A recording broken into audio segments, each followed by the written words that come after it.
In relation to SA 250 audit के reference से organisation के ऊपर जितने भी लॉ एंड रेगुलेशन अप्लाई होते हैं उनको दो कैटेगरीज में बांट दिया जाता है। पहली कैटेगरी वो है जो लॉ एंड रेगुलेशन डायरेक्टली अपना अफेक्ट डालते हैं फाइनेंशियल स्टेटमेंट्स के ऊपर। फॉर एग्जांपल टैक्सेशन लॉज, जितने भी रेवेन्यू लॉज हैं, चाहे वो जीएसटी के लॉ हो गए, चाहे वो इनकम टैक्स के लॉ हो गए, उनसे मॉनिटरी अमाउंट निकल करके आते हैं। Labour laws, payment of bonus, payment of gratuities, तो जहां से मॉनिटरी अमाउंट निकल रहे हैं जो फाइनेंशियल स्टेटमेंट्स का पार्ट बनेंगे वो डायरेक्टली अफेक्ट करते हैं फाइनेंशियल स्टेटमेंट्स को। अदर लॉज जो अपना इनडायरेक्ट इफेक्ट डालते हैं, जैसे foreign exchange management act, environmental laws, Indian contract act, जो भी दूसरे लॉ हैं, फॉरेन एक्सचेंज से रिलेटेड सारे लॉ, क्या वो इनडायरेक्टली अपना इफेक्ट डालते हैं? बिल्कुल डालते हैं। Prevention of money laundering, EPF तो इसमें आ जाएगा, ईपीएफ इधर आ जाएगा।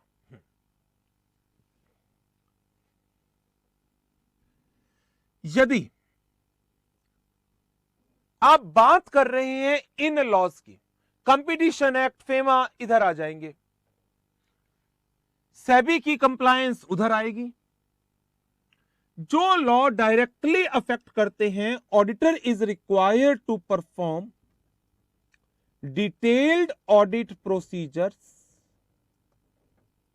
To collect sufficient appropriate audit evidences with respect to compliance of law and regulations. With reference to compliance of law and regulation, आपको इनके सबूत इकट्ठे करने हैं।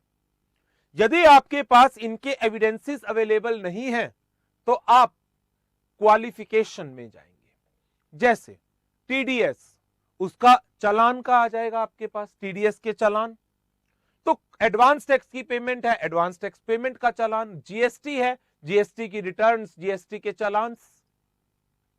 लेकिन जो लॉ डायरेक्टली अफेक्ट नहीं करते, पहला क्वेश्चन, क्या मैं उन पे डिटेल्ड ऑडिट प्रोसीजर परफॉर्म करूंगा? First one.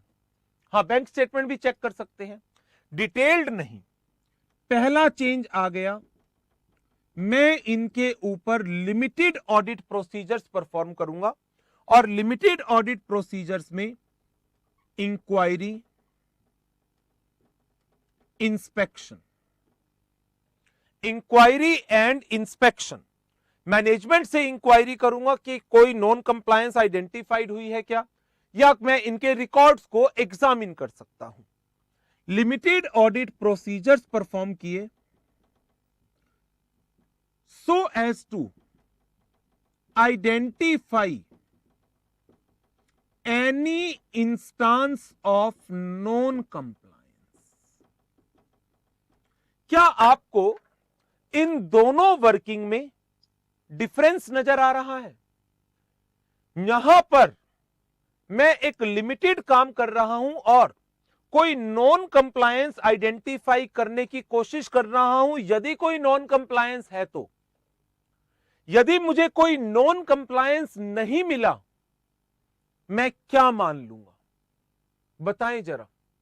यदि कोई नॉन कंप्लायंस नहीं मिला तो मैं क्या मान लूंगा? देखो, सुनो तो, नॉन कंप्लायंस नहीं मिला तो मैं क्या मान लूंगा? कंप्लाई हुआ होगा। लेकिन बताओ, लुधियाना, स्वरूपनगर, कोहाट, कंप्लायंस के सबूत हैं क्या आपके पास? क्या कंप्लायंस के सबूत इकट्ठे करे हैं आपने? यहां पर आपने बड़ा लिमिटेड ऑडिट प्रोसीजर परफॉर्म किया है सो एज टू आइडेंटिफाई क्या कोई नॉन कंप्लायंस है। तो यदि आपको कोई नॉन कंप्लायंस नहीं मिलता तो आप मान लेंगे ये लॉ कंप्लाई हुए होंगे। इसका मतलब क्या मैं यहां सबूत इकट्ठे कर रहा हूं कंप्लायंस के?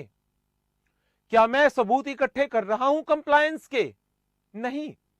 यहां तो मैंने क्या किया, मैंने मैनेजमेंट से पूछा और बताओ क्या हालचाल है। बहुत बढ़िया है। क्या किसी डिपार्टमेंट से कोई लेटर, कोई डिस्प्यूट, कोई झगड़ा किसी तरह का चल रहा है? नहीं चल रहा।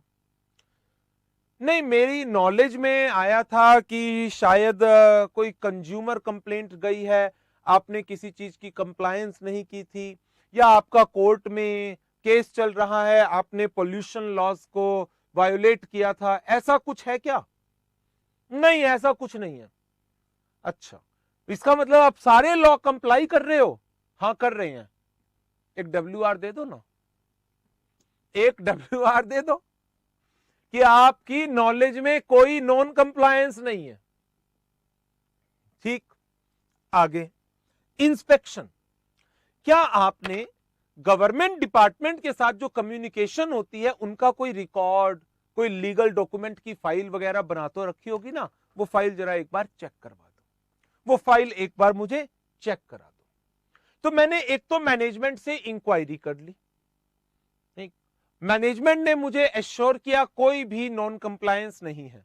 ओके, उस इंक्वायरी को मैंने अपनी नोटबुक में नोट डाउन भी कर लिया कि मैनेजमेंट के किस पर्सन से पूछा था और उसने क्या कहा था, और WR भी ले लिया।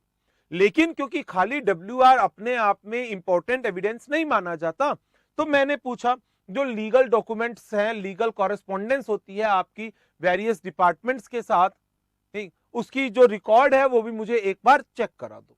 मैंने वो रिकॉर्ड चेक कर लिया और इंक्वायरी कर ली, WR ले ली, और इसके बाद मुझे कोई नॉन कंप्लायंस नहीं मिली। ठीक है, कोई दिक्कत नहीं। वैसे भी ये लॉ मेरे लिए बहुत ज्यादा सिग्निफिकेंट नहीं थे। क्या ये लॉ मेरे लिए बहुत ज्यादा सिग्निफिकेंट थे? नो। क्यों? इनडायरेक्ट नेचर है, मुझे SAE लेना ही नहीं है फरीदाबाद, मेरे लिए ये सिग्निफिकेंट नेचर में नहीं थे, क्योंकि ये लॉ डायरेक्टली फाइनेंशियल स्टेटमेंट को इफेक्ट ही नहीं करते, और मेरी ड्यूटी कंप्लायंस सर्टिफिकेट इशू करने की है या फाइनेंशियल स्टेटमेंट्स पे ऑडिट ओपिनियन देने की है?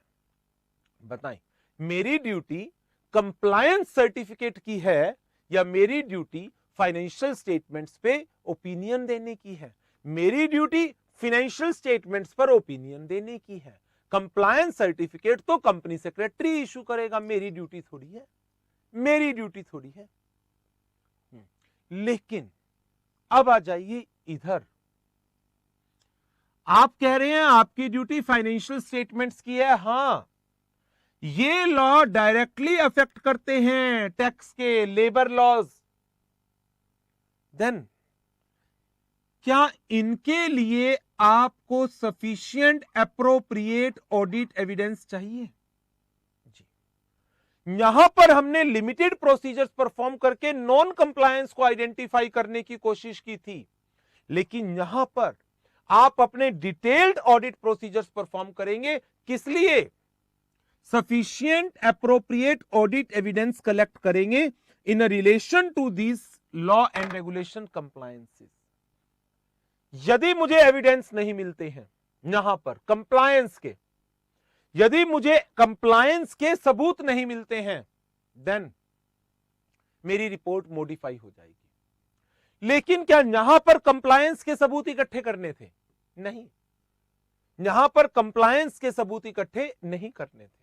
यहां पर तो आपने लिमिटेड प्रोसीजर, एक प्राइमा फेसी ओवरव्यू लेना था और देखना था कहीं कोई नॉन कंप्लायंस तो नहीं है। जैसे यदि आपको ध्यान हो, जब मैंने स्टैंडर्ड शुरुआत कराई थी पहले लेक्चर में, आपको एक डिफरेंस बताया था ऑडिट एंड रिव्यू का। ऑडिट एंड रिव्यू का, ऑडिट डिटेल्ड प्रोसीजर्स के ऊपर चलती है, जहां पर ऑडिटर अपनी ओपिनियन देता है based upon the audit procedures performed and the audit evidences collected, we are of the opinion that financial statement reflects a true and fair view. Audit procedure जो मैंने परफॉर्म किए, ऑडिट एविडेंस जो मेरे हाथ में है, उसके बेस पर मैं कह रहा हूं financial statement true and fair है।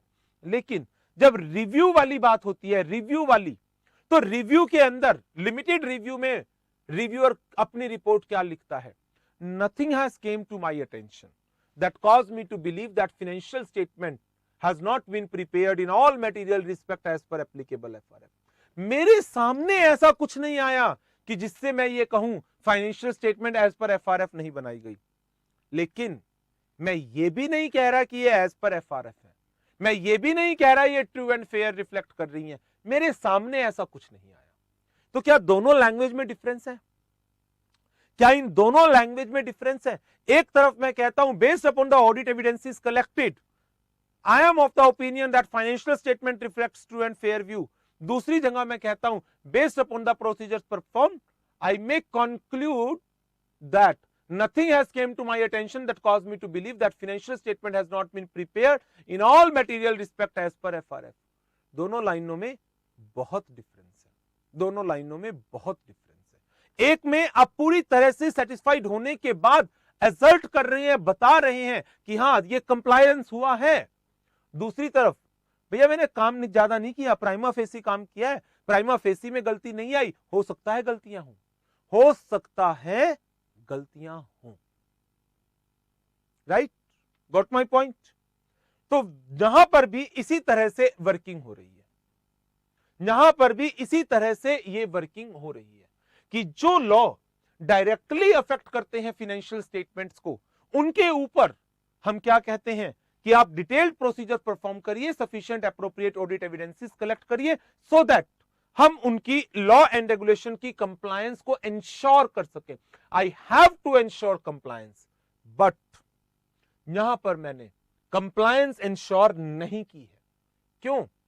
इनडायरेक्ट इफेक्ट वाले थे, बट प्राइमा फेसी मैंने लिमिटेड प्रोसीजर्स परफॉर्म कर लिए, जिसके कारण कोई नॉन कंप्लायंस आइडेंटिफाई हुई थी, तो वो मैंने नॉन कंप्लायंस आइडेंटिफाई होती है तो मैं आगे वर्किंग करूंगा। जरूरी है क्या जो ऑडिट करे वही CALR भी करे? हाँ, उसमें कुछ कंसेप्ट है ऐसा 2400 के अंदर, और साइमल्टेनियसली जब आप सेबी LODR की रेगुलेशन नंबर 33 पढ़ते हैं फरीदाबाद, उसके अंदर PSU अंडरटेकिंग को छोड़कर बाकी अंडरटेकिंग्स के अंदर ऐसा प्रोविजन है। अच्छा, अब यदि कोई नॉन कंप्लायंस मिल गई तो क्या करोगे? यहां पे कोई नॉन कंप्लायंस मिल गई सहारनपुर, क्या करोगे बताओ? If any non compliance is identified, क्या करेंगे? What you will do? Management को बताएंगे इसका फाइनेंशियल स्टेटमेंट पर क्या इफेक्ट पड़ता है, उसको देखेंगे, और हो सकता है दूसरी नॉन कंप्लायंस भी हो, उन चीजों को चेक करेंगे, TCWG को बताएंगे। एंड वेयर एवर रिक्वायर्ड, क्या रेगुलेटरी अथॉरिटी को बताओगे? Wherever required regulatory authority को बताओगे? जी हाँ, रेगुलेटरी अथॉरिटी को भी बताएंगे। फिर आ जाएगी बात रिपोर्टिंग। रिपोर्ट में इनका फाइनेंशियल इफेक्ट देना है, TCWG को बताना है, रेगुलेटरी अथॉरिटी को बताना है, if required by law, if required by law. Noting कल क्यों, किस खुशी